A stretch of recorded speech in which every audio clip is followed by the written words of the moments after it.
पूरी दुनिया देख रही है पहलगाम आतंकी हमले के बाद भारत में मुसलमानों पर चारों तरफ से हमले हो रहे हैं। जिसको देखो मुसलमानों पर हमला कर रहा है, गरीब मुसलमानों पर हमला कर रहा है। जिनके साथ हम स्कूल पढ़े, कॉलेज पढ़े, पूरा मतलब आधी जिंदगी गुजार दी, जवान हो गए और अचानक से पाकिस्तान के षड्यंत्र में हम फंस गए और पाकिस्तानी हमले में वो ऐसे पागल हो गए बिना दिमाग से सोचे कि अब बड़ी आसानी से जो हमारे साथ खेले, साथ पढ़े, पता नहीं हमने कितना वक्त साथ गुजारा, आज वो अपने सोशल मीडिया पर, अपने व्हाट्सएप स्टेटस पर मुसलमानों को खुला निशाना बना रहे हैं, ताना मार रहे हैं, उल्टा सीधा बोल रहे हैं, पीसफुल कम्युनिटी बोल बोल कर आगे सब कुछ कह दे रहे हैं। आप भी ऐसे स्टेटस को देख रहे होंगे, ऐसे तमाम लोगों के। मैं खुद अपने 20 हिंदू दोस्तों के स्टेटस पे ये देख रहा हूं पिछले 2-3 दिनों से। हजरात, उनसे चंद सवाल हैं। मुसलमानों पर जिस तरह से भारत के मुसलमानों पर जो अपनी मर्जी से पाकिस्तान नहीं गए, जो अपने आप को आज भी भारतीय साबित करते करते, देशभक्त साबित करते करते तुम्हारे हाथों से पिट रहे हैं और शांत बैठे हैं, जिन मुसलमानों ने इस देश की मिट्टी के लिए अपनी जान दी, आज चंद आतंकवादी भारत में घुसे तो सवाल आप ये नहीं करेंगे कि वो घुसे कैसे, बुरा लग जाएगा, क्योंकि जिसकी गलती है उससे आपका दूसरा वाला रिश्ता है, क्योंकि उसको वोट आपने दिया ही इसलिए था कि मुसलमानों की चूड़ी टाइट करेंगे। फंस वो इसलिए गया कि भाई पुलवामा के नाम पर वोट मांगे, 370 हटाकर कहा कि देश सुरक्षित हाथों में है, तो आज अब सवाल ही नहीं सुनना, ना उनको सवाल सुनना है, ना आपको सवाल सुनना है।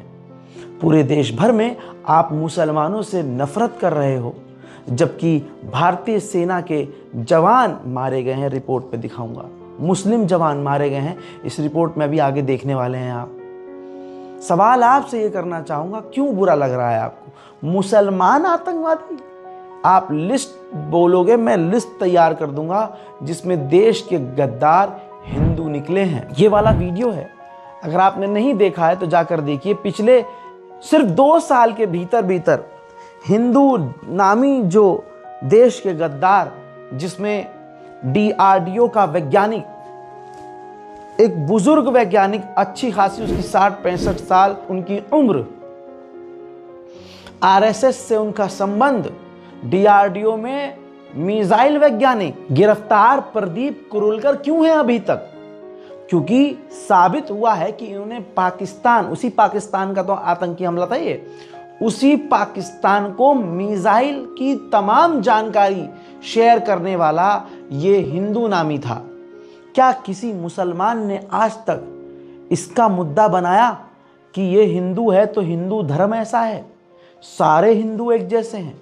मान लिया कि मुस्लिम नामी कोई आतंकी जिसका भारत से लेना देना नहीं, आपकी बात को ही बड़ा करते हैं। अगर कोई मुसलमान भारत का ही देश से गद्दारी करता है, जैसे प्रदीप कुरुलकर हिंदू धर्म के व्यक्ति ने करी, तो हम मानते हैं कि उसको सजा मिलनी चाहिए। आतंकी है तो आतंकी है, आतंकवाद का कोई मजहब नहीं होता, ये लोग कहते हैं, लेकिन मैं कहता हूं आतंकवाद का मजहब सिर्फ आतंकवाद होता है। आतंकियों को कुछ नहीं दिखता गोली चलाने से पहले कि कौन क्या है। आपको बता दूं कि अगर जिस नजरिए से आप मुसलमानों को निशाना बना रहे हो कि भाई ये आतंकवादी हैं, ये तमाम आतंकवादी हैं, मुल्ले ऐसे ही, सारे ऐसे ही होते हैं, तो फिर ये जो DRDO का आतंकी है, इसके धर्म पर जाकर तमाम हिंदुओं को गाली बकी जाए, वो आपको सही नहीं लगेगा। यहां पर आपको सही नहीं लगेगा, लेकिन पूरे देश भर में आप मुसलमानों पर हमला कर रहे हो गद्दार कहते हुए। ऐसे कैसे हो सकता है? जितनी देशभक्ति आपके सीने में है, मेरे हिसाब से मुसलमानों में उससे ज़्यादा है, क्योंकि हमारे बाप दादाओं के पास मौजूद था ऑप्शन, आपके पास ऑप्शन नहीं था जाने का। मुसलमान अपनी मर्जी से इस भारत माँ की मिट्टी से प्यार करके इस जगह पर रुका था। मुसलमान मरता भी है ना तो इसी भारत माँ का सीना चाक करके उस मिट्टी में मिल जाता है। आप क्या जानो देशभक्ति क्या होती है? जो देश भर में मुसलमानों पर हमला कर रहे हैं, मैं कह रहा हूं कि अगर सीने में इतना दम है, जिगर तुम्हारा इतना फड़फड़ा रहा है, तो गरीब मुसलमानों का ठेला पलटने से अपनी औकात आगे बढ़ाओ भाई। फ्लाइट की टिकट बुक करो, आरएसएस की पूरी टीम लो, ये पूरी फौज जो गलियों में गरीब मुसलमानों को मार पीट रही है, झुंड में झुंड में झुंड में झुंड में। अकेले तो पहली बात तुम्हारे बस की नहीं होती है ना, लेकिन अगर इतना ही दम रख रहे हो तो कश्मीर जाओ, सेना की मदद करो और सेना से 4 कदम आगे जाकर दुश्मन के खिलाफ लड़ो। पाकिस्तान के बॉर्डर पर जाओ, वहां खूब गालियां बको, पाकिस्तान पर भाई तुम जो करना है करो। चाइना की तरफ मुंह करके चाइना मुर्दाबाद नहीं बोल पाते तुम, लेकिन भारत में गरीब मुसलमानों पर हमला कर रहे हैं। ये देखिए दोस्तों, ये कहां का इंसाफ है? ये कहां का इंसाफ है भाई? किस बौखलाहट से, जैसे ऐसा लग रहा है ये साहा अंबाला हरियाणा का है। एक औरत भी जो घर में कोई काम धंधा नहीं है उसको, वो इस पूरी मॉब को लीड कर रही है। सोचिए, मुसलमानों की दुकानों को चुन चुन कर तोड़ा और फोड़ा गया, नुकसान किया गया। इन मुसलमानों की, भारतीय मुसलमानों की क्या गलती भाई? अगर आपको लगता है कि ये जिनके घरों को आपने तोड़ा, जिनकी दुकानों को तोड़ा, अगर ये आतंकवादी हैं तो करवाइए फोन चेक, जांच करवाइए, और अगर जांच में वो निर्दोष पाया गया तो गीले तरबूज पर बैठिएगा, समझे? कांटेदार चीजों पर बैठिएगा, अपना मुंह खुद काला करके सड़क पर घूमिएगा। अरे कहीं का गुस्सा कहीं निकाल कर अपने ही देश को कमजोर कर रहे हो। एक बात और कह दूं, ये काम जो अभी हिंदू समुदाय के लोग कर रहे हैं, इस वजह से उन पाकिस्तान के आतंकवादियों का मकसद कामयाब हो गया। पाकिस्तान की मां बहन एक हो रखी है। क्यों? पाकिस्तान ने अपना सारा पैसा सेना में लगाया हुआ है। पाकिस्तान की जीडीपी चरमरा रही है। पाकिस्तान पूरी दुनिया से लोन ले चुका है। पाकिस्तान का हाल बहुत बुरा है, वो तो पाकिस्तानी खुद अपने मुंह से बोल देते हैं। वहां पाकिस्तान की गवर्नमेंट की आलोचना करने पर पत्रकारों को, लोगों को जेल में डालकर मारा नहीं जाता। इसलिए वहां के लोग कहते हैं कि हाँ भाई, हम हैं गरीब मुल्क, हमारे देश के लोग सबसे ज्यादा भीख मांगते हैं सऊदी अरब जाकर। वो फैक्ट एक्सेप्ट करते हैं। उनके यहाँ गरीबी है तो वो उसको एक्सेप्ट करते हैं। उनके यहाँ आतंकवादी संगठन है तो वो एक्सेप्ट करते हैं। आप समझ रहे हो?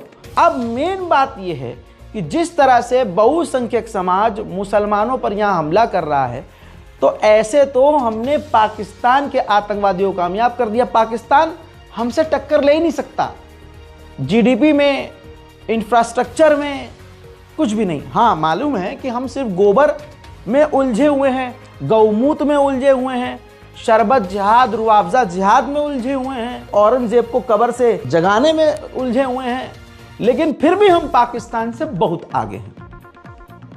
बाप तो बाप रहेगा, ये क्लियर है। चलिए, अब मान लीजिए कि ये जो कर रहे हैं, इनसे इनका ईगो सेटिस्फाई हो रहा है हिंदुओं का, लेकिन मैं उनसे सवाल करना चाहता हूं भाई, इससे तो आप इनडायरेक्ट वे में पाकिस्तान को जिता रहे हो। पाकिस्तानी आतंकवादी यही तो चाहते थे भाई। पाकिस्तान से जो घुसपैठ हुई वो यही तो चाहते थे। उन्होंने धर्म पूछकर क्यों मारा?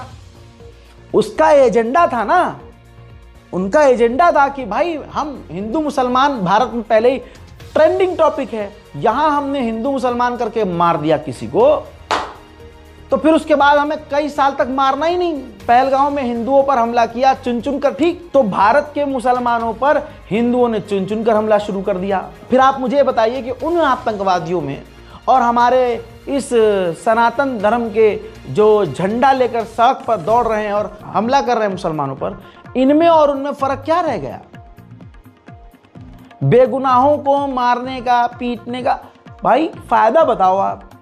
पूरे भारत में हो रहा है। उधर देखिए जयपुर में बालमुकुंद का आपको पता चला होगा।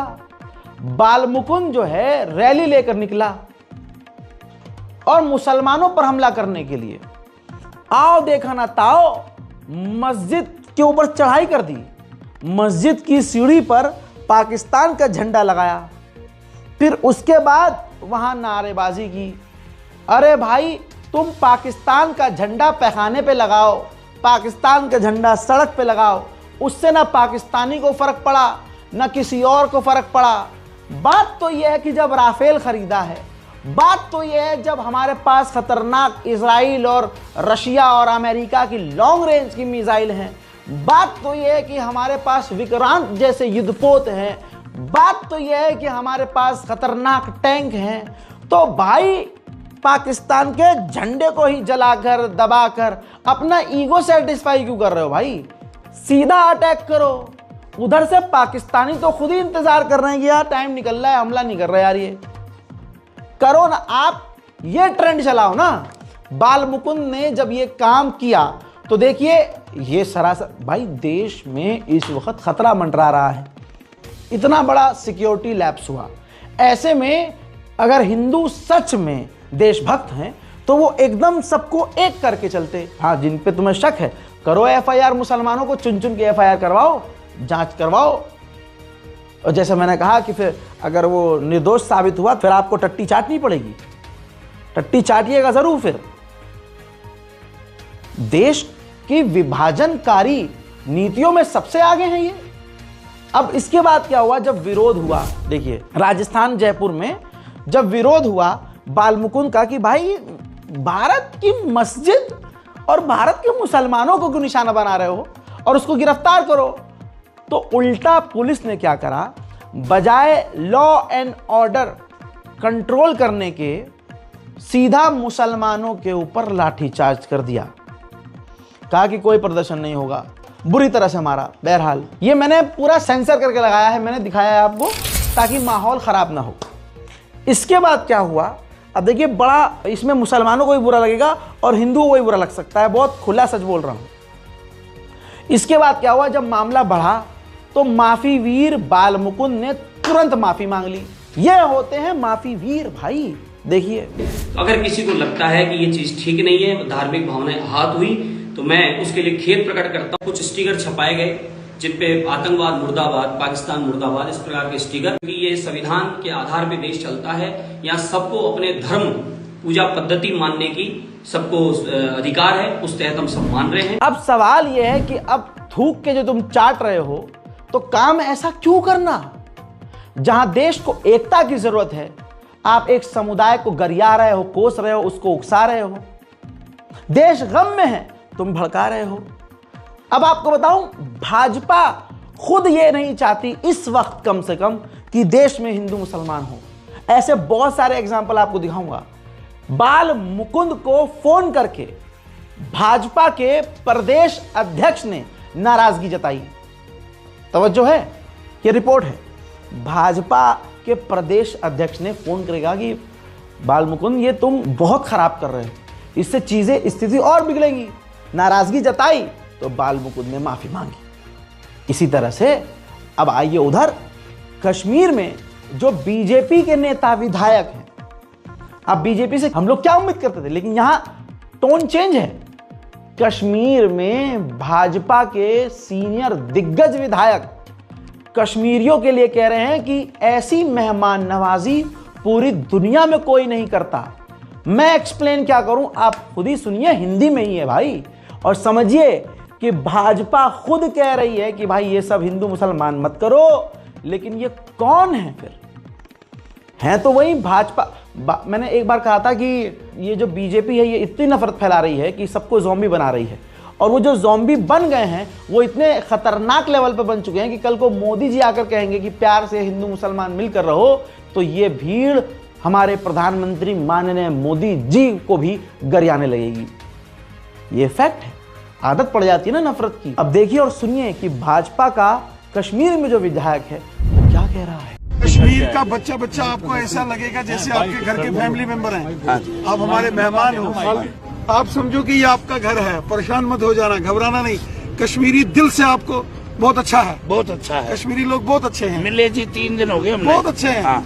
मतलब इनके जैसी मेहमान नवाजी दुनिया में कहीं नहीं मिलेगी। सिर्फ एक मुसीबत है, हमें बस एक पिछले 35-40 साल से झेल रहे हैं पिछले 35-40 साल से एक जुल्म सितम। उधर प्रयागराज से बीजेपी के विधायक हर्षवर्धन को मैं सुना चुका हूं, लेकिन यहां मोती पर मोती पिरा रहा हूं, तो आपको इस कड़ी को देखना और सुनना चाहिए। और अभी भी हर्षवर्धन जी का यही स्टेटमेंट है, वो अपने स्टेटमेंट से हटे नहीं है। सुनिए। क्या इसमें कश्मीरियों का भी हाथ हो सकता है? देखिए, आपको मैं बता दूं, इस घटना से आईएसआई ने इस गंदी घटना करके कश्मीर में अगर कोई 2%, बाकी तो जब अब की बार विधानसभा चुनाव में कश्मीर के जिस तरीके से हाई वोटिंग करी है थी, कश्मीरियों ने दिखा दिया था कि वह भारत का हिस्सा होना चाहते हैं। लेकिन अगर 5-10% उनके फेवर में कुछ स्लीपर सेल्स बची भी थी, तो आज उन्होंने कॉन्फिडेंस खो दिया है एसआई वालों ने। क्योंकि याद रखिए कि किसी के पेट पे लात मारेंगे, किसी के बच्चों के रोटी पे आप लात मारेंगे, तो वो बाप व माँ कभी माफ़ नहीं करेगी। और टूरिज्म पे कश्मीर के हमला करके आज कश्मीर के हर चूल्हे पे खतरा आ गया है। ये कश्मीरी कभी माफ़ नहीं करेंगे। और आज कश्मीर पूरी तरीके से पाकिस्तान से अलग हो चुका है। भारत के देश में रहने वाले सभी धर्मों को क्या संदेश देना चाहिए? मैं यही कहूँगा कि जो नाम पूछ के लिंक चेक करके जिस तरह हिंदुओं पे मारा गया है, इससे ज़रूरी जाहिर सी बात है कि हिंदुओं के दिल में बहुत पीड़ा है। मैं भी हिंदू हूँ, लेकिन याद रखिएगा, अपने मन में उसका भी ख्याल रखिएगा, उस मुसलमान खच्चर वाले का ख्याल रखिएगा जिसने निहत्थे रूप से M4 राइफल आतंकवादियों से छीनने की कोशिश करी, उसकी जान चली गई। और उन कश्मीरियों के बारे में सोचिएगा जो मुसलमान हैं और आज श्रीनगर डाउनटाउन तक में शटर डाउन स्ट्राइक चल रही है। तो भारत के मुसलमानों को पाकिस्तानियों से कंपेयर मत करिएगा। हर्षवर्धन वाजपेयी, विधायक, शहर उत्तरी, प्रयागराज। एक तरफ भाजपा, आरएसएस और हिंदू नेता ये बातें कर रहे हैं कि भाई हिंदू मुसलमान का कोई इसमें सीन ही नहीं है, नहीं करना ये सब। वो बात की बात है, करेंगे नहीं करेंगे। लेकिन फिलहाल इस मुद्दे पर देश एक है। और मुझे अच्छा लगा कि भाजपा के कुछ नेता हक बयानी कर रहे हैं। लेकिन दूसरी तरफ अगर 23 अप्रैल का एक वीडियो आपको दिखाऊं जिसमें फतेहाबाद हरियाणा में मतलब ज़ॉम्बी दिखाऊं, ज़ॉम्बी देखिए। साथियों, मैं बताता हूँ आपको, हम है ना यहाँ कितने मुल्ले बैठे, कितने मुल्ले बैठे हुए यहाँ पे। सबसे सामान लेना बंद करो सबका, सबसे सामान लेना बंद करो। अगर हम मेरी भैंस चुनी लेने जाती है, क्यों जाती है मुल्लों के पास? ये मुल्ले हैं सारे, ये किसी को पूरा लोग यहाँ पे होने चाहिए थे, पूरा लोग। हम एक लिए जातियों, हम एक लिए, इसलिए हम पटेंगे तो कटेंगे। याद रखना इस बात को। हो जाएगा धीरे-धीरे। मैं बताता हूँ, जितने भी फतेहाबाद के अंदर मुस्लिम हैं, कसम खाओ आज भारत माँ की, इस माँ की कसम खाओ, इस माँ की कसम खाओ और कसम खा के बोलो कि हम एक भी सामान नहीं खरीदेंगे। बहुत बढ़िया, एक भी सामान नहीं खरीदेंगे।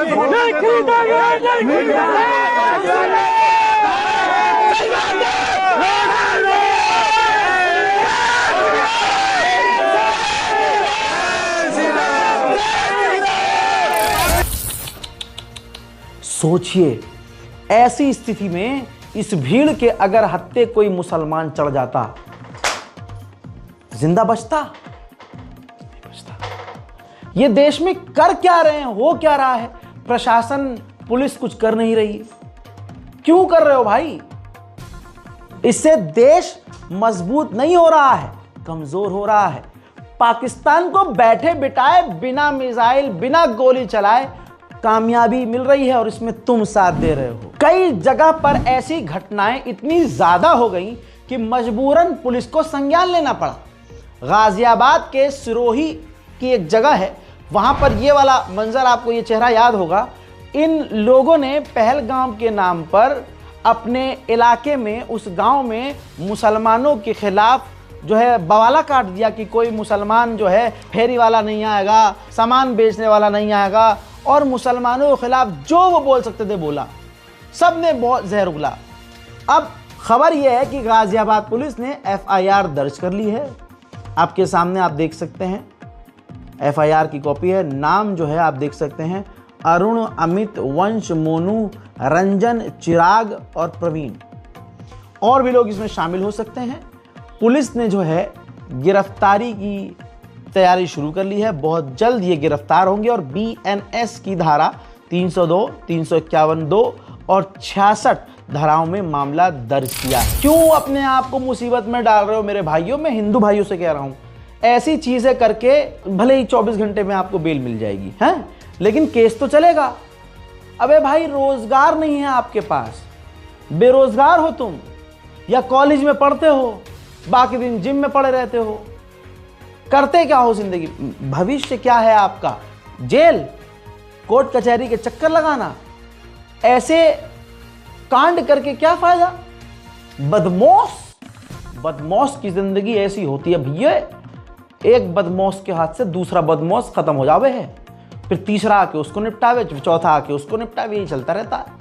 अब आप के ऊपर FIR हुई, आप इस चौड़ में हैं कि हम तो यूं ही आ गए जी 2 घंटे में बाहर या 2 दिन में बाहर, लेकिन आपके माँ बाप 24 से 48 घंटे कितना डिप्रेशन में रहे होंगे। और आगे अब आपकी एक नई जो है नई कहानी शुरू हो गई, कोर्ट कचहरी पुलिस, कोर्ट कचहरी पुलिस, कोर्ट कचहरी पुलिस, यही करते रहोगे। भाई मत करो, और देश को परेशान मत करो। मैं आपसे अक्सर कहता था कि देखिए, पढ़ा लिखा, ये तो हम कहते हैं ना अंधभक्त जाहिल, पढ़े लिखे लोग भी मुसलमानों के खिलाफ मेरी एक बहुत करीबी मित्र हैं, मैं नाम नहीं ले सकता, जॉब पर बात आ जाएगी। भाई वो बताती हैं कि हमारी क्रू हो, हमारे पायलट हो, हमारे कैप्टन हो, ज़्यादातर मैं देखती हूँ वो खुद मुसलमानों के खिलाफ जहर उगल रहे होते हैं। ये है इतने सारे मुल्ले आज फ्लाइट में, जहाज़ में, इनको बता इनके अंदर कितनी बदबू आ रही है, कितने है, देखना सब टोपी पहने, हिकारत। मैं मान नहीं रहा था, लेकिन जब मुझे और पूरी डिटेल में कहानी बताई, मेरा दिमाग घूम गया कि इस लेवल पर हमसे नफरत। अब देखिए, लाइव सबूत है।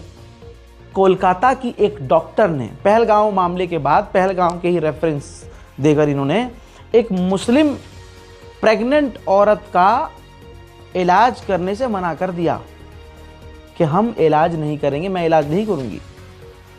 आप सोचो, प्रेग्नेंट औरत जब गायनी के पास जाती है तो वो मना कर देती है कि मैं तुम्हारा इलाज नहीं करूंगी। ये आज के पढ़े लिखे हिंदू हैं भाई, डिग्री है इनके पास, डॉक्टर हैं। हो गई ना मेरी बात सच? कितने महीनों से कह रहा हूं कि ये मत सोचिए कि सिर्फ जो है अनपढ़ ही जो अंधभक्त हैं और मुसलमानों से नफरत करें। पढ़ा लिखा इंसान भी मुसलमान से नफरत कर रहा है। क्यों? क्योंकि ये बड़ी साजिश के तहत फैलाया जा रहा है नफरत, और उसमें आज जो भाजपा ने नफरत फैलाई वो इतनी ज़्यादा उनसे फैल गई कि अब उनसे सिमटेगी भी नहीं। हजरात मोहतरम, मेरे हिंदू दोस्तों, भाई कहने का तो हक छीन रहे हो आप मुझसे, लेकिन फिर भी मैं आपको अपना भाई कहूँगा।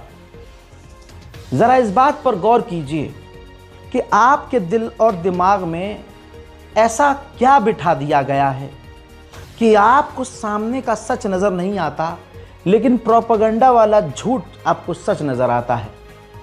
जब ये पहलगाम का कांड हुआ, तमाम मुसलमानों पर वाजिब है, जो तुम्हारे हालात हैं, इस वीडियो को शेयर करना। पहलगाम के आतंकी हमले के तुरंत बाद जे अली शेख की टुकड़ी को, जो सेना में थे, उनको आदेश मिला कि फलां जगह आपको रिपोर्ट करना है, सर्च आउट करना है, और आतंकी वहां पर मौजूद हैं, आपकी मुठभेड़ हो सकती है। अब जे अली शेख वहां पहुंचे अपने 4-5 साथियों के साथ, मुठभेड़ हुई और जे अली शेख शहीद हो गए। अब उनके नमाज जनाजा के दौरान उनके बड़े भाई वो भी सेना में हैं, सूबेदार रफीकुल शेख। उनका जो भाई के जनाजे पर, शहीद जनाजे पर जो स्पीच है ना, रोंगटे खड़े कर देगी, दिल लरस जाएगा। लेकिन यकीन मानिए हिंदुओं को इससे कोई फर्क नहीं पड़ेगा। क्यों? क्योंकि वो दिल दिमाग से सोच ही नहीं रहे हैं, जो नफरत की मशीन अंदर चालू है ना, उससे सोच रहे हैं। गोदी मीडिया ये वीडियो नहीं दिखाएगा आपको, क्योंकि उनको अपना प्रोपेगेंडा और एजेंडा चलाना है। सुनिए। इस सैनिक का ना तो कोई धर्म होता है, ना तो कोई जात होता है। आपने कभी नहीं सुना होगा भारतीय सेना, नाम सुना होगा इंडियन आर्मी। किसी में दम है? बोल के दिखा दे भारतीय सेना हिंदू है। कोई बोल के दिखा दे भारतीय सेना मुस्लिम है। भारतीय सेना एक ऐसे संस्था है जिसमें हिंदू, मुस्लिम, सिख, ईसाई, जैन, पारसी एक ही थाली में खाता है, एक ही बर्तन में खाना बनता है। अगर भाईचारा देखना है फौज में आ जाओ, फौज में भर्ती हो। भाई आज दुनिया में नहीं रहा, इसकी जगह कोई पूरा नहीं कर सकता। इसकी जो भरपाई, इसकी जो फैमिली, इसकी जो बच्चे की भरपाई कोई नहीं कर सकता।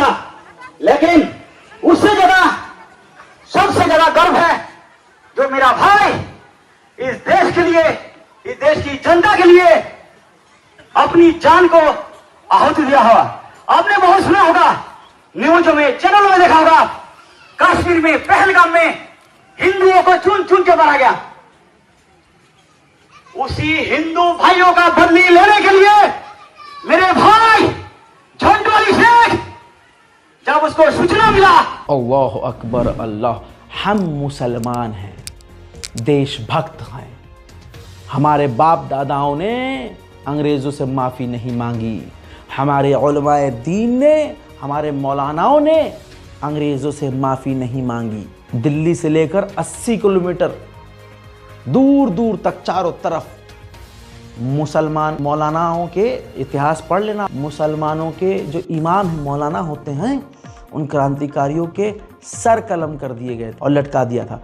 और इसके अलावा फांसी, यहाँ से 50 किलोमीटर दूर दोनों तरफ जो सड़क के किनारे पेड़ थे उस पर ऐसे लाशें टांग दी गई थी ताकि अंग्रेज़ों के खिलाफ जो क्रांति उठी थी वो डर के मारे शांत हो जाए। रेशमी रुमाल क्रांति चलाई गई थी मुसलमानों की तरफ से। देवबंद, जिसे आज तुम गिराने की बात कर रहे हो, ये मदरसा तुम चारों तरफ से बैन करके वक्फ बोर्ड की ज़मीनें छीनने पर लगे हो, उसी देवबंद, उसी मदरसे से वहाँ के उलमाए दीन ने रेशमी रुमाल आंदोलन छेड़ा था अंग्रेज़ों के खिलाफ। हजरात सुनिए, शहीद जे अली शेख के भाई को, अभी तक तो आपने उनका सिर्फ आवाज़ सुना कि वही वो एक जनाजे में, अपने भाई के जनाजे में बयान दे रहे हैं। अब उनका खुद का वीडियो जिसमें वो कह रहे हैं कि मेरे लिए परिवारवाद में देश पहले है। अल्लाहु अकबर। उसके बाद भी अगर कोई हिंदू मुसलमान को शक की निगाह से देखता है तो भाई थूक के खुद चाहते हैं। सबसे मेरा दायित्व जो है वो है देश की, जो कि मैं बिल्कुल बॉर्डर में तैनात था, जो कि भाई अचानक डेथ हुआ, सर्वोच्च बलिदान दिया। सीओ बोला ठीक है साहब, आप पहले घर देख के आओ, उसके बाद फिर आ जाओ, पहले भाई को निपटा के आ जाओ, उसके बाद फिर जाऊंगा। मेरा सर्वोच्च हमेशा क्या, मेरा देश है, सबसे पहले मेरा देश है, उसके बाद मेरा परिवार है। हजरात, हमें साथ में यह भी सोचना होगा कि हमें किसने बेवकूफ बनाया, हमें भ्रम में किसने रखा। आज लगभग सारे चैनल्स अब मजबूरी में ही, क्योंकि खुल चुका है, ये आम हो चुकी है बात कि सिक्योरिटी फेल्यूर है, गवर्नमेंट ने एक्सेप्ट किया है, यहाँ एक चूक हुई है। ऐसे में जो दांत बाहर निकाल कर, आंखें मटका कर, दांत चिहार कर अपनी पीठ थपथपाते थे और कह रहे थे कि पीओके हमारा हो जाएगा, तो आज उनसे सवाल करना चाहिए, हे प्रभु, हे मानने, हे मनोहर, ये क्या हुआ, ये क्यों हुआ? आपकी शक्तियों को क्या हुआ? शक्तियां सुनिए, मानने को सुन तो लीजिए, पुराना बयान है। आप देखना, चुनाव के बाद मोदी जी को तीसरी बार प्रधानमंत्री बनने दीजिए। अगले 6 महीने के अंदर आप देखेंगे कि पाक अधिकृत कश्मीर भी भारत का हिस्सा हुआ। ये इसके लिए हिम्मत चाहिए होती है, हिम्मत, दम हो तभी ये काम हो सकता है। ये कांग्रेस की तरह लेकिन हम सवाल नहीं कर सकते। सवाल करेंगे तो अब यही है, सरकार से सवाल नहीं कर सकते। बहुसंख्यक, यही तो उनको बुरा लग रहा है जब गवर्नमेंट, मतलब अगला कहता था कि चौकीदार हूं मैं, चौकीदार। आप अगर चौकीदार हैं, आपका काम चौकीदारी था। आपकी चौकीदारी होते हुए प्रभु, अगर पाकिस्तान के कुछ जानवर अंदर घुस आए हैं तो फिर आपकी चौकीदारी कहां गई? इसका मतलब यह कि चौकीदार सो रहा था। इसमें कोई आपत्तिजनक तो नहीं बोला भाई, बात फैक्ट कर रहा हूं। लेकिन चौकीदार को बुरा लग रहा है उससे सवाल पूछने पर। अब ये रिपोर्ट देख लीजिए, देश भर में गिरफ्तारियां चल रही हैं। मतलब पाकिस्तान पर मिसाइल दागने के बजाय, पाकिस्तान पर हमला करने के बजाय हो ये रहा है कि पहलगाम अटैक पर जो सवाल कर रहे हैं, जो सरकार से सवाल कर रहे हैं, वो उनको विवादित पोस्ट बताया सोशल मीडिया पर जो लिख रहे हैं, ये एक तरह से धमकाने की कोशिश है। डराया जा रहा, अभी भी डराया जा रहा है कि देखो गलती हमने की है, लेकिन अगर उंगली उठाओगे तो मसल दिए जाओगे। ये देखिए, पहलगाम अटैक पर विवादित पोस्ट, 7 राज्यों में 26 गिरफ्तारी, इनमें विधायक, पत्रकार, वकील और स्टूडेंट भी शामिल हैं। बात यह है कि इन पर इल्जाम लगा है कि देश विरोधी इन्होंने टिप्पणी की है। हालांकि उन टिप्पणियों का इस रिपोर्ट में जिक्र नहीं है, लेकिन हाँ, गिरफ्तारी हुई है। अय काश जितनी सतर्कता से पूरे देश भर से गिरफ्तारियां की गई, इतनी ही सतर्कता बॉर्डर पर, पहलगाम पर और कश्मीर के तमाम इलाकों पर सतर्कता बरती जाती तो आज ऐसा ना होता। लेकिन क्या ही कह सकते हैं। एक तरफ ये खबर भी आने लगी कि अगले 48 घंटे में भारत पाकिस्तान के साथ बड़ी छेड़खानी करने वाला है और बड़ा कुछ होने वाला है, ऐसी खबर चल रही है। उससे पहले गवर्नमेंट ने तमाम मीडिया को यह आदेश दिया कि लाइव आप कवरेज मत कीजिएगा, आप लाइव रियल टाइम में कोई अपडेट मत दीजिएगा। इतनी सख्त टिप्पणी और रोक के बावजूद कुछ गोदी मीडिया अपनी टीआरपी के लिए लाइव दिखा रहे हैं कि अब भारतीय सेना ने ये कर दिया, अब गृह मंत्रालय ने ये कर लिया। इससे क्या हो गया भाई साहब, ड्रोन की जरूरत नहीं है दुश्मन को और पाकिस्तान को, वो इंडियन मीडिया ही खोलकर बैठे हैं। अच्छा ये कर रहे हैं, ओह, मतलब आतंकवादी खुल्लम खुल्ला लाइव अपडेट ले रहे हैं। ये हाल है। और देखिए, ये है वो वीडियो जिस पर बड़े बड़े एक्टिविस्ट अब सवाल कर रहे हैं कि भाई ये लाइव क्यों दिखा रहे हैं, जबकि गवर्नमेंट ने मना किया कि ऐसा ना करना। और बड़ी खबर आ रही है, 48 घंटे में बड़ा ऑपरेशन हो सकता है। इस वक्त की बड़ी जानकारी देखिए, भारत कोई बड़ा एक्शन ले सकता है। इस वक्त की सबसे बड़ी खबर आपको सूत्रों के हवाले से बता रहे हैं, मात्र 48 घंटे में एक बड़ा ऑपरेशन किया जा सकता है। अब ये खबर सुनने के बाद पाकिस्तान के अधिकारी, पाकिस्तान की सरकारों को रात भर नींद नहीं आएगी, क्योंकि एक तरफ वॉर रूम तो तैयार कर लिए गए हैं, गीदड़ भभकी दी जा रही है कि खून की नदियां बहेंगी, लेकिन अब भारत ने इरादा कर लिया है। पीएम मोदी ने साफ तौर पर कहा था आतंकियों को मिट्टी में मिला दिया जाएगा और पूरी दुनिया का साथ भारत को मिलता हुआ नजर आ रहा है। भारत कोई बड़ा एक्शन ले सकता है। सूत्रों के हवाले से यह खबर है, इंडियन नेवी हो, इंडियन एयरफोर्स हो, इंडियन आर्मी हो, वो पूरी तरीके से तैयार है। अलग अलग जगहों के हम आपको तस्वीरें भी दिखा रहे हैं। देखिए, ऑपरेशन गद्दार सेना का बड़ा प्रहार किस तरीके से हो सकता है। सेना, एसओजी, बीएसएफ, सीआरपीएफ और पुलिस पूरी तरीके से तैयार है। तो गद्दारों पर बड़ी कार्रवाई की जा रही है। ऐसे गद्दार जो कि देश में रहते हुए आतंकियों का सपोर्ट करते हैं, देश के देखा आपने दोस्तों, इससे आप बताइए ये किसकी मदद हो रही है, किसको इंफॉर्मेशन मिल रही है भाई? जवाब आपको पता है। इन तमाम चीजों के बीच ब्रिटेन में बहुसंख्यक समुदाय, जो वहां की नागरिकता, जैसे ही उनको मौका मिला देश अपना छोड़कर विदेश जाकर बस गए और हर चीज में इनकी जो है वो फड़फड़ा जाती है, जो इनकी फड़फड़ा जाती है हर बार होती है कुछ जो भावना फड़फड़ा जाती है। अब इन्होंने क्या करा, वहां पर मीम बन रहा है, मीम। देखिए विरोध भी बहुत सलीके से करना चाहिए, वरना आप दूसरे देश में हो, वहां का कानून अलग है। अब भक्तों ने सोचा कि पाकिस्तान को उसकी एम्बेसी के बाहर जाके गरियाएंगे और मूछ नहीं आ रही है, लेकिन खींच के और गंदे गंदे इशारे करेंगे, तो इससे भारत का मान सम्मान बढ़ेगा। अब भाई मैं कह रहा हूं मिसाइल दागो ना, हमला करो, फाइटर जेट है हमारे पास, करो ना। उनकी चाय वाय की टेंशन नहीं लेनी हमने, हमें भाई अटैक करना है। अब एक बार अगर चाय का वारदात हो गई तो इसका मतलब तो नहीं कि अब हमेशा चाय का ही। मिसाइल दागो ना, ये दोबारा करो ना, ये दिखाओ पाकिस्तान को, आओ ये दिखाओ। ऐसे करते हैं विरोध, ऐसे लेते हैं मजे। देखिए पाकिस्तान के लोग तो कॉमेडियन है ही, ओ भाई वो शुगले मारते रहते हैं, मजाक करते हैं, वो चिल हैं। बात है हमारी वहाँ के गवर्नमेंट से, वहाँ के जो आसिम मुनीर हैं, वहाँ के जो राष्ट्रपति हैं।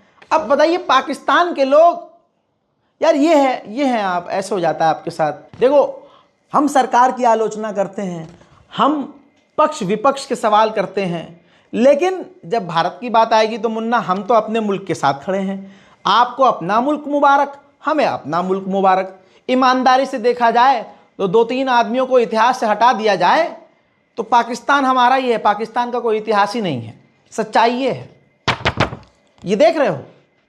पाकिस्तानी विचलित हो जाएंगे मेरे व्यूवर्स, लेकिन भाई ये एक ऐतिहासिक तस्वीर है। और देखो ये मैं अपने दफ्तर में लगा के रखता हूँ, पिछले कई सालों से लगा के रखा था। ये देखिए यहाँ छेद नज़र आ रहा है, हाँ ये पिन लगा के ऐसे मैं इसको देखता रहता था। मैं फिर से दिखा रहा हूँ, शायद भूल गए हैं आप। देखो ये एक तरीका है विरोध का, इस तरह से प्यार से हंसी मजाक करके या सख्ती से विरोध कई तरह से कर सकते हैं। लेकिन बरतानिया में जो भारत के लोग हैं, खासकर एक खास समुदाय के, उनके विरोध का तरीका कुछ ऐसा था जो ब्रिटेन की पुलिस को कहीं भी कतई पसंद नहीं आया। हाँ, उनको लगा ये भारत है, मोदी सरकार है। तो अब मीम बन रहा है, पाकिस्तानी कैसा मीम बनाकर इनकी रेल बना रहे हैं, हम सोच, मतलब शर्म की, ऐसे काम करने ही क्यों। गंदे गंदे इशारे किए जा रहे थे, पहले मर्द बना जा रहा था, फिर जब पुलिस ने गिरफ्तार किया, अम्मा देखो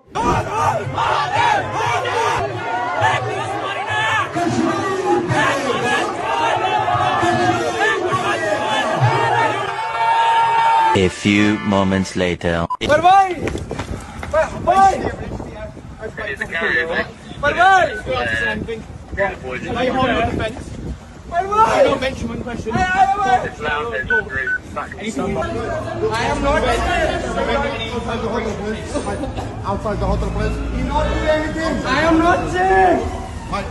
क्या फायदा हुआ? अभी 10 मिनट पहले यूं कर रहा था, हाथ में कुछ नहीं आ रहा था। अबे भाई विरोध करना है अच्छे तरीके से करो ना। ठीक है, भारत में पाकिस्तान के झंडे को जमीन पे लाया के जलाया, चिपकाया, उस पर चढ़े गाड़े करो, लेकिन भाई विदेश में कहीं और जाकर तुम आड़े। इस अंकल को देखो, ये देखो मीम बना हुआ है भाई, मीम बन रहा है हर जगह भाई। चलो ठीक है, लेकिन ये क्या जेब दे रही बातें, क्योंकि दूसरे देश में है ना। अच्छा ये झंडा देखो, इनकी देशभक्ति देखो, उल्टे तिरंगे के साथ देशभक्ति। ये खास प्रजाति के लोग हैं दोस्तों, उस प्रजाति का मैं नाम तो नहीं लूँगा, लेकिन आप समझ सकते हैं, आर से शुरू होता है और एस पर ख़त्म होता है। इनकी खास प्रजाति है। अब देख लो, ये इनकी देशभक्ति है कि उल्टा तिरंगा लेकर ये देशभक्ति दिखा रहे हैं और सामने जो है उल्टे सीधे गंदे इशारे कर रहे हैं, बेरोजगार बेचारे। ये वो है हिंदू, वो देशभक्त हिंदू जिनको जैसे ही मौका मिला इन्होंने बरतानिया की नागरिकता ले ली। सवाल करो तो बुरा लग जाता है। कहने वाले ने कहा था 370 हटने के बाद कश्मीर एकदम मजेदार हो गया है, आतंकवाद खत्म हो गया है। हजरात, जहां मुसलमानों को एक समुदाय गाली बक रहा है, बाइकआउट करने की बात कर रहा है, ये देखिए। इसी दौरान जम्मू एंड कश्मीर में आतंकवादियों ने एक मुस्लिम एक्टिविस्ट और पत्रकार के घर में घुसकर, गुलाम रसूल जिनका नाम था, उनके घर में घुसकर उनको गोली मारकर शहीद कर दिया। लेकिन आपको बताऊं, आतंकवादी ने इन पर हमला किया, लेकिन क्योंकि वो मुसलमान मरा है इसलिए हिंदू भाइयों को तकलीफ होगी नहीं, उनके लिए ये आतंकी हमला नहीं होगा। ये एक ऐसी उनकी मेंटालिटी बन चुकी है लगातार। बस अबे भाई देश खतरे में है आप लोगों की बेवकूफ़ी की वजह से। इस वक्त न मोदी कह रहे हैं हिंदू मुसलमान करो, न आरएसएस कह रहा है हिंदू मुसलमान करो। अरे शिवसेना मुंबई में बैठी हुई कह रही है कि भारत के मुसलमानों का इस आतंकी सीन मतलब है ही नहीं, मतलब ही नहीं है यार। आरएसएस चीख चीख के कह रही है। शिंदे साहब को आप सुन चुके हैं, कल सुना चुका हूं, परसों भी सुना चुका हूं, मना कर रहे हैं भाई कि वहां जो शहीद हुए हैं, जिन्होंने हिंदुओं की जान बचाई है, हमने उस परिवार को, आदिल के घर के लोगों को, परिवार वालों को 5 लाख इनाम देने की बात की है। और हमारे जो आरएसएस के कार्यकर्ता हैं, हमारी गवर्नमेंट के जो लोग हैं, उनसे कांटेक्ट में हैं। फिर ये कौन है जो मुसलमानों के घरों पर हमला कर रहे हैं, दुकानों पर हम ऐसे बदला लोगे? बढ़िया भाई। बहरहाल हालात बुरे हैं, गवर्नमेंट की हम आलोचना करते हैं, कह रहे हैं गवर्नमेंट कमजोर है, लेकिन यह मत समझना कि सेना कमजोर है। पिछवाड़े में हाथ डाल के मुंह से बाहर निकाल के पलट देगी इंडियन आर्मी। समझ में आई बात? क्योंकि इंडियन आर्मी में हिंदू मुस्लिम सिख ईसाई नहीं, आर्मी एक अलग ही धर्म है, अलग ही मजहब है। और ये आर्मी ऐसे है इसलिए ऐसे करके ऐसे पलटना भी जानती है।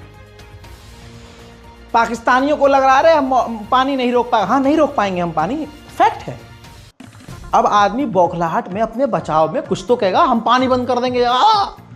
वो 20 साल में डैम बनेगा मैक्सिमम, करोड़ों खरबों रुपया खर्च होगा, उसमें कितना फ्रॉड होगा, जालीबाजी होगी, सब पता है, हमें सब पता है भाई। लेकिन जब अपने मुल्क पे बात आती है तो फिर भाई तुम्हारी ऐसी की तैसी।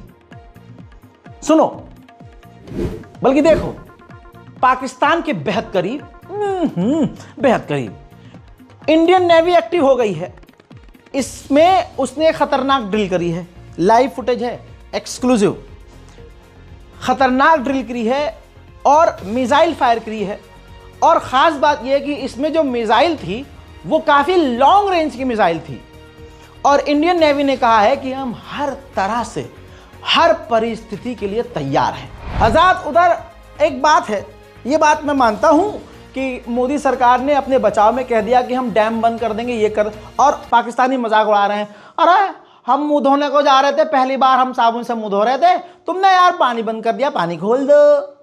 अरे भाई मैं तो नहाने जा रहा था, इंडिया ने पानी बंद कर दिया। अरे भाई मैं तो कुल्ला करने जा रहा था, मैं गाँव धोने जा रहा था, हक है, और इंडिया ने पानी बंद। ये इस तरह से मजाक उड़ा रहे हैं कि भाई तुम पानी बंद नहीं कर सकते। वो फैक्ट है, हम नहीं कर सकते, हम मानते हैं ये बात, ठीक है। अगर हम पानी बंद नहीं कर सकते, इसमें भी एक ट्विस्ट है, अगर हम पानी बंद नहीं कर सकते तो फिर एक डैम बंद करने पे पाकिस्तान के पिछवाड़े में आग क्यों लगी है? क्यों लगी है? बड़े बड़े बिलावल भुट्टो मीठा, अबे दाढ़ी मूछे तो आती नहीं झटुल्ले पे, बोलने की तमीज नहीं है, लचकदार आदमी यूं कह रहा है कि अगर पानी बंद कर दिया तो खून की नदियां बहेंगी। अबे चलो, हम तो भाई, हम जो हैं, हम एक नॉन मुस्लिम देश में हैं, तुम मुस्लिम देश हो। इजराइल का एक बाल भी उखाड़ पाए हो? उसकी शर्मगाह का एक बाल उखाड़ पाए हो? नहीं ना। हाँ, खून की नदियां तुम बहाते हो, हम मानते हैं मासूमों की। जैसे तुमने पहलगांव में हिंदुओं का नाम पूछकर, जानबूझकर ऐसे हालात बनाए, मारा उन्हें, ताकि भारत के मुसलमान बदनाम हो। भारत के मुसलमानों को तुम मुसलमान कहां समझते हो, ये हमें अच्छे से पता है। आतंकवाद, अबे उंगलियां कम पड़ जाएंगी अगर ऐसे ऐसे गिनेंगे कितने संगठन हैं पाकिस्तान के आतंकवादी। और ये बात तुम खुद मानते हो कि हाँ, पाकिस्तान में सबसे ज्यादा आतंकी संगठन, हम आतंकवाद से लड़ रहे हैं, सबसे ज्यादा तुम ही मारे जाते हो। चीन क्यों नाराज है तुमसे? चीनी लोगों पर पाकिस्तान में दनादन अटैक हुए हैं। तुम शिया समुदाय का कत्लेआम करते हो, और जब शिया समुदाय विरोध करता है, सारे पाकिस्तानी लगभग खामोश रहते हैं। हाँ, ये है कि पिछले 1-2 बार में बोले हैं यहाँ नहीं होना चाहिए, लेकिन सबको पता है कि अल्पसंख्यक समुदाय वहां भी पीसा जा रहा है। चलिए, बात पॉलिटिक्स की हो रही है, आम लोगों की नहीं। बिलावल भुट्टो ने उल्टा सीधा बोला, फिर उसके बाद एक नेता और निकल के आया, उसने अपने तमाम मिसाइलें, शाहीन, बिल्किस, रिजवाना, अफसाना, ये मिसाइलें हैं, ये हमने जो हैं, ये मिसाइलें जो हमने सजाने के लिए नहीं, हमने इस्तेमाल, अपनी में ले लो, हम चूतियां हैं? भाई साहब, आप बयान सुनोगे दिमाग घूम जाएगा। औकात से एकदम पजामे से बाहर निकल रहे हैं नेता, पाकिस्तानियों को खतरे में डाल रहे हैं। भाई ये और कह दिया कि हमारे पास 130 परमाणु बम है और भारत हमारे अच्छा, परमाणु मारोगे? अबे भाई, अगर सिर्फ दिल्ली के लोग मूत देना तो बह के अफगानिस्तान में चले जाओगे। उधर तालिबान पहले से भरा बैठा है। तालिबानियों ने अगर, तो पता है ना, हाँ, पठानों को शौक होता है, लाइन लगाकर जब बजाएंगे ना तो रास्ता हाथ नहीं आएगा, परमाणु मारेंगे, मजा। अबे भाई सुनो इसका बयान सुनो। उन्होंने कह दिया ना कि अगर हमारा पानी बंद करेंगे तो फिर जंग के लिए तैयार हो जाएं। ये जो गौरी, शहीन, गजनवी, ये चौकों में सजाने के लिए नहीं हमने रखे हुए, ये हमने हिंदुस्तान के लिए रखे हैं बाबा। ये जो 130 एटॉमिक हमारे पास वेपन है, वो हमने सिर्फ मॉडल बनाने के लिए नहीं रखे हुए। और आपको पता ही नहीं कि हमने पाकिस्तान के किस किस हिस्से में रखे हुए हैं।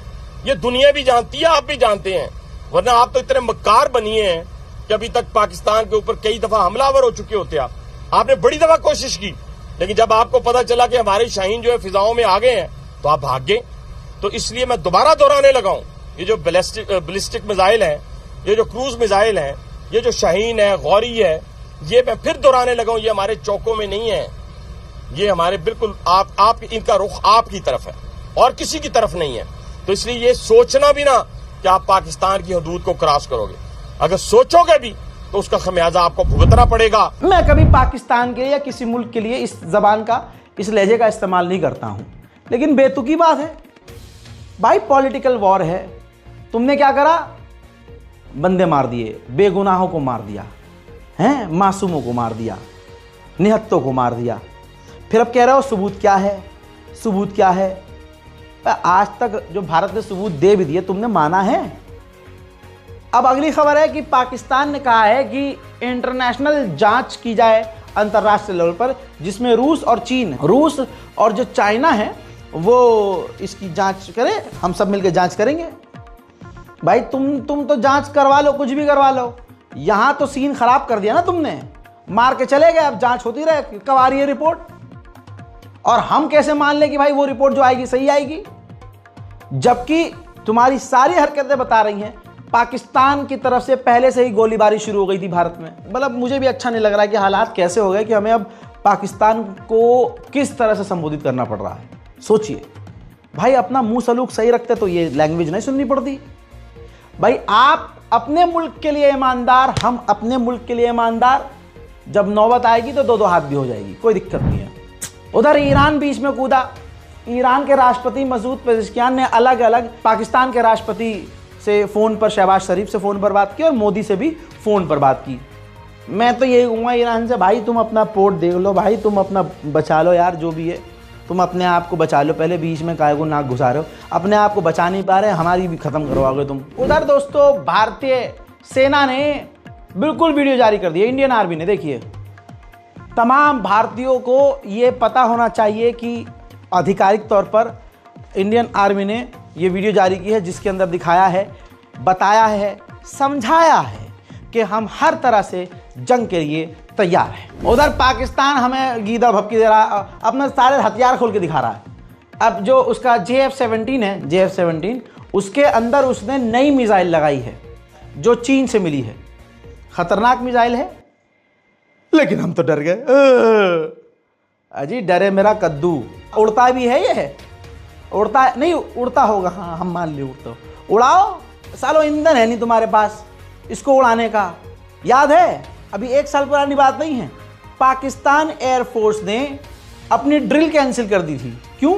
ईंधन ही नहीं है। अबे उधारी पे जीने वालों, जंग लड़ोगे तुम।